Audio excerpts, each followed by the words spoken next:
تو کچھ لوگوں کے پیٹ میں درد ہونا شروع ہوا، تو انہوں نے کوشش کی کہ کنزُ ایمان میں خامیاں نکالے، کنزُ ایمان میں کچھ غلطیاں بتائے، تو وہ تو ہوا نہیں۔ چنانچہ یہ ہوا کہ پاکستان میں کچھ دیوبندیوں نے کوشش کی کہ حکومت وقت کی جانب سے کنزُ ایمان پہ پابندی لگائی جائے، اور دلیل کیا دی گئی؟ چونکہ سعودیہ میں وہابیوں کی حکومت ہے اور وہابیوں نے کنزُ ایمان پہ پابندی لگا دی ہے، لہذا پاکستان میں بھی پابندی لگائی جائے۔ اس وقت کورٹ نے ایک ڈیسیجن لیا، پاکستان ہائی کورٹ نے، اور ڈیسیجن یہ لیا کہ یہ ایک مذہبی معاملہ ہے، لہذا ہم اس میں کچھ بول نہیں سکتے، جتنے مکتب فکر ہیں ان کے پاس کنزُ ایمان بھیجا جائے اور ان سے کنزُ ایمان کے متعلق رائے دریافت کی جائے۔ چنانچہ اہل حدیث کے جو اس وقت جمعیت اہل حدیث، اس کے جو امیر ہے جن کا نام حضرت مولانا سعید بن عزیز یوسف زئی، ان کے پاس بھی ایک تحریر بھیجی گئی۔ جمعیت العلماء اہل حدیث کی یہ شیخ الحدیث ہے اور زندہ ہے، ابھی مرے بھی نہیں، زندہ ہے ابھی پاکستان میں۔ ان کے پاس بھی کنزُ ایمان بھیجا گیا کہ آپ اپنا اس پہ تبصرہ دیجئے، اور جامع ازہر مصر میں بھی کنزُ ایمان کو بھیجا گیا، جو ورلڈ کی سب سے بڑی یونیورسٹی ہے اسلامی، ریسرچ کی سب سے بڑی یونیورسٹی۔ اب وہاں دونوں جگہ سے کنزُ ایمان کو جو تبصرے آئے، اور اس سے وہابیوں کو جو مطلب کیا کہنا چاہیے کہ وہابیوں کو بڑا افسوس ہوا اور بالکل جل بھن کے رہ گئے، تو میں بھی دونوں چیزیں بتا دیتا ہوں۔ اس وقت پھر ایک کتاب ہے جو چھپ گئی باقاعدہ، مولانا یوسف زئی صاحب جو تھے جمعیت اہل حدیث کے امیر، انہوں نے کتابی چھاپ دی، اس کا نام ہے کنزُ ایمان اہل حدیث کی نظر میں۔ یہ میرے ہاتھ میں اس وقت، یہ کوئی ڈھکی چھپی بات نہیں ہے، ہر چیز میں حوالے سے بولتا ہوں۔ اس کے اندر ابھی پورے کتاب ہی کنزُ ایمان کی تعریف میں، پوری کتاب ہی پڑھوں تو میرے خیال سے آج کی تقریر ہو جائے، لیکن میں چند اقتباسات پڑھ دیتا ہوں، اور یہ اس لیے بتا رہا ہوں کہ ابھی حال ہی میں نے کیسٹ سنی، ویڈیو کیسٹ ہے، جو کیا نام ہے ان کا، معراج ربانی صاحب، اور وہ کیسٹ بانٹی گئی ہے ناگپور میں فری میں، تو میں کیسٹ میں دیکھا تو کچھ جگہ تو مجھے اتنی ہنسی آئی کہ وہ خامو خواہ جہاں غلطی نہیں بھی تو غلطی نکال رہا ہے، اور کچھ جگہ تو اسی پہ الجھ رہا ہے کہ اعلیٰ حضرت نے جو ترجمہ کیا، ایسی ترجمہ ہماری بھی جماعت کے لوگوں نے کیا، اعلیٰ حضرت نے الگ کیوں نہیں کیا، اسی پہ چیخ رہا ہے، یعنی کچھ ہوش و حواس نہیں ہے، بک رہا ہوں وحشت میں نہ جانے کیا کیا، کچھ نہ سمجھے خدا کرے کوئی، یہ کیفیت ہے اس کی معراج ربانی کی۔ اور اس نے ایک دعویٰ کیا کہ یوسف زئی صاحب جو ہماری جماعت کے امیر ہے، انہوں نے جب کنزُ ایمان کی تعریف کی تو اس وقت وہ خود بریلی تھے، بعد میں اہل حدیث ہوئے۔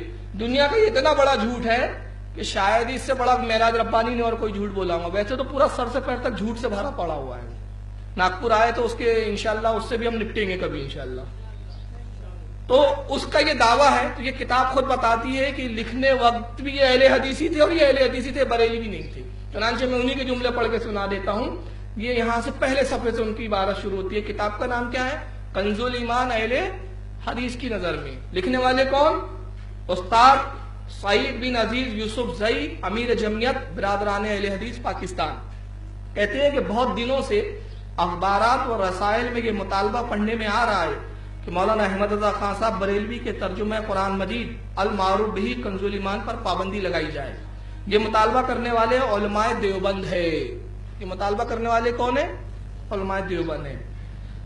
آگے کہتے ہیں کہ ہو سکتا ہے کہ کچھ لوگ یہ گمان کرتے ہو کہ شاید اہل حدیث حضرات بھی کنزُ ایمان پر پابندی لگوانے کے مطالبے میں دیوبندی حضرات کے ہمنوا ہوں گے، اس لیے کہ اہل حدیث کے مانند دیوبندی حضرات بھی توحید کے علمبردار بنے خود کو معاہدین کہلاتے ہیں، جبکہ حقیقت اس کے برعکس ہے۔ اہل حدیث کی مانند یہ لوگ بھی شرک و بدعات کے خلاف بڑی دھواں تقریر کرتے ہیں۔ اہل حدیث کی مانند یہ حضرات بھی شرق الاوسط کی وہابی حکومتوں کے بہت زیادہ خیرخواہ نظر آتے ہیں۔ چنانچہ عوام الناس پر یہ شائبہ اکثر گزرتا ہے کہ شاید دیوبندی اور اہل حدیث ایک ہی ہے، مگر ہم وضاحت کر دینا چاہتے ہیں کہ ہمارے اور ان کے عقائد میں زمین و آسمان کا فرق ہے۔ بات سمجھ میں آ رہی ہے؟ وہ اپنے آپ کو اہل حدیث بتا کے کہہ رہا ہے کہ دیوبندی اور ہمارے بیچ خود اختلاف ہے، ہم کٹر اہل حدیث ہے، ہم کٹر توحید کے ٹھیکیدار ہیں، وہ ڈپلیکیٹ ہے۔ پھر آگے لکھتے ہیں، ہاں، ان کی توحید خالص توحید نہیں بلکہ ملاوٹ والی ہے، اور یہ اصلی معاہد نہیں بلکہ ہمارے نزدیک گلابی معاہد ہے۔ معاہد کہتے ہیں اللہ کو ماننے والے کو، گلابی ہے یعنی ڈپلیکیٹ ہے۔ ہم اور یہ ایک نہیں، اور نہ ہی پاکستان میں بسنے والے 1.5 کروڑ سے زائد اہل حدیث عوام، ہزاروں علماء اہل حدیث ان کے مطالبے میں شامل ہے۔ یعنی صاحب کہہ رہے کہ ہم اہل حدیث ہیں لیکن ہم ان کے ساتھ نہیں ہیں۔ اب آئیے اس کے بعد کنزُ ایمان کے بارے میں چند جملے ان کے پڑھ دیتا ہوں کہ کنزُ ایمان کے بارے میں ان کی کیا رائے ہے۔ کہتے ہیں کہ آئیے اصل مضمون کی طرف۔ جو کہ کنزُ الایمان کے بارے میں ہے. ہمارا اس کے بارے میں کیا نظریہ ہے؟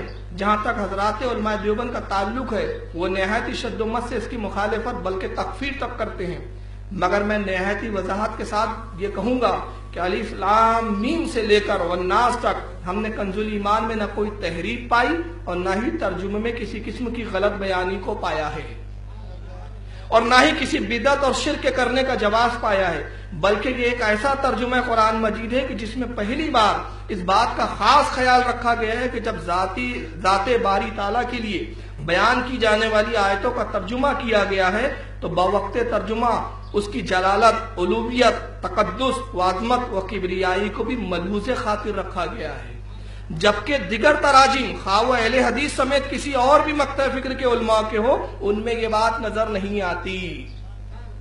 اپنی جماعت کا بھی نام لے کے کہہ رہا ہے.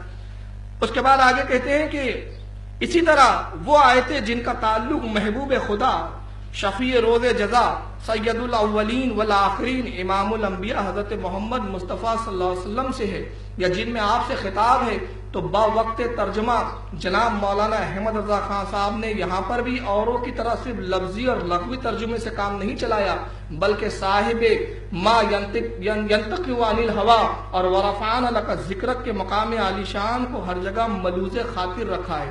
یہ ایک ایسی خوبی ہے جو دیگر تراجم میں بالکل ہی ناپید ہے، ہی نہیں بولتے. اس کے بعد یہ صفحہ نمبر 11 پہ ایک اقتباس پڑھ لیتا ہوں ان کا. کہتے ہیں کہ یہاں بھی صرف صاحب کنزُ الایمان مولانا احمد رضا خان صاحب ہی ہمیں اس آیت کا صحیح ترجمہ کرتے ہوئے نظر آتے ہیں. چنانچہ باوجود ان کے حنفی ہونے کے ہم اس بات کو تسلیم کرتے ہیں کہ انہوں نے اپنے ترجمے میں وہ چیزیں پیش کی ہے جس کی نظیر علماء اہل حدیث کے ہاں بھی نہیں ملتی. کنزُ الایمان واقعی ایک ایسا ترجمہ قرآن ہے جو کہ ہر ایک متبع رسول اللہ صلی اللہ علیہ وسلم کو پڑھنا چاہیے. میں یہ بات برملہ کہوں گا کہ کنزُ الایمان کا مطالعہ ہر اس شخص کے حق میں مفید ہے جو جناب رسالت مآب صلی اللہ علیہ وسلم کا صحیح معنوں میں اطاعت گزار ہے. یہ یوسف زئی صاحب. اب آئیے دوسری شہادت میں یہاں بتا دوں آپ کو کنزُ الایمان کے تعلق سے. یہ کتاب ہے امام احمد رضا جس کا کل بھی میں نے ذکر کیا تھا. لکھنے والے ہیں مولانا کوثر نیازی صاحب. جماعت اسلامی کے بہت بڑے سرخرو عالم دین میں ان کا شمار ہوتا تھا. کئی 100 کتابیں انہوں نے لکھی اور میں کل ان کی تعارف میں تھوڑا سا بتا چکا ہوں.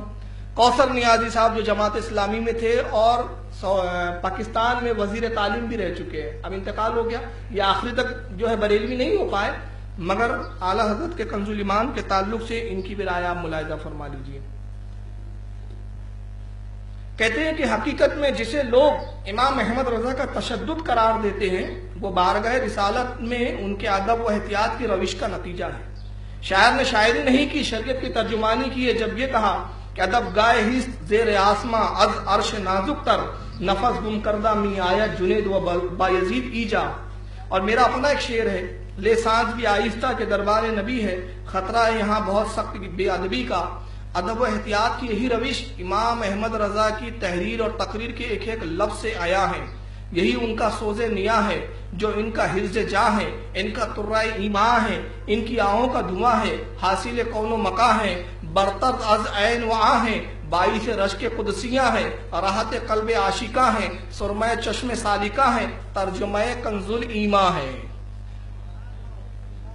اور اس کے بعد انہوں نے اب وقت اتنا ہے نہیں کہ انہی کی یہ پورا پھر کنزُ الایمان کا موازنہ خود اپنی جماعت کے مولویوں سے کیا ہے کہ اعلیٰ حضرت کے ترجمے قرآن میں کیا خوبیاں ہیں اور دیگر لوگوں کے ترجمے میں کیا غلطیاں ہیں.